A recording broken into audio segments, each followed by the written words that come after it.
Over on Sky Atlantic and Now TV, arriving on Monday the 17th of June, it is Season 2 of the Game of Thrones prequel, House of the Dragon.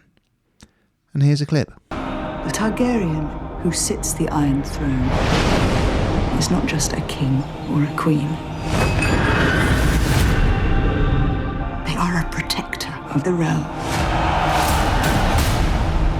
Now I find myself in an impossible position.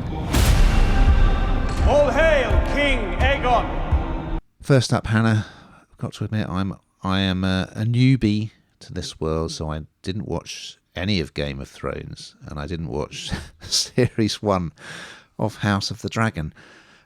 So I've been watching quite a lot of YouTube videos explaining what happened in House of the Dragon Series 1. And I guess this is the show for me to start with, I guess, because it is the prequel. It's set 200 years earlier. And what I've gleaned from my research, yes, so war is coming. In fact, there's a bit of exposition at the beginning of episode 1 where these two characters talk about the fact that war is coming. And the reason war is coming, it's an interesting blend of kind of elements almost copied from history, ancient history, and fantasy as well, because obviously there are dragons in it. But at the heart of it is a battle for succession. So challenging for succession. There are two different factions of the Targaryen clan. One side of them, they all look quite like Legolas from The Lord of the Rings, got this distinctive blonde hair. Anyway, long story short, I mean, you do need to go and watch Series 1 to really kind of understand what's going on. But at the end of Season 1, Prince Lucerys was killed. He represents kind of one faction, one side of the family. And he was killed by his mother's half-brother. It is quite confusing. During a dragon fight. Yeah, quite dramatic. And so now we're going to be looking at sort of vengeance, really, tit-for-tat vengeance, and which is going to kind of accelerate the war.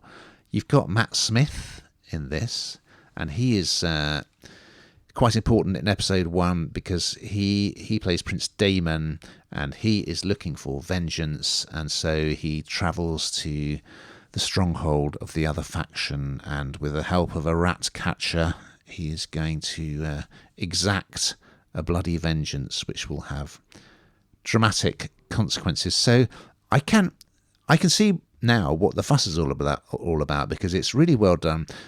People who've watched both series say that this is a slower paced than Game of Thrones and better for it. So yeah, it's actually inspired me to really get into both series. I enjoyed what I saw. What do you think, Hannah? Is this for you? It's a bit crazy, isn't it? I mean, dragons taking to the skies and armies marching on their enemies. I mean, it's just kind of like this civil war that's just in this sort of crazy fantasy series. Do you know what? It is well done. I mean, it's not my cup of tea.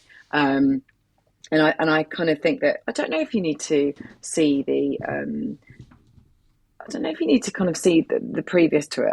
Perhaps you do to set the scene, and I hadn't. But it's pretty action packed. They've thrown absolutely everything at it, and I don't know. It's just I think they say that it's bigger and better than the first series, and I think that there is a bit of sort of one of the issues that I have with things like this is kind of the unrelatability, if you like. But actually, what runs through this is some emotion. You know, when the Queen learns of her son's death.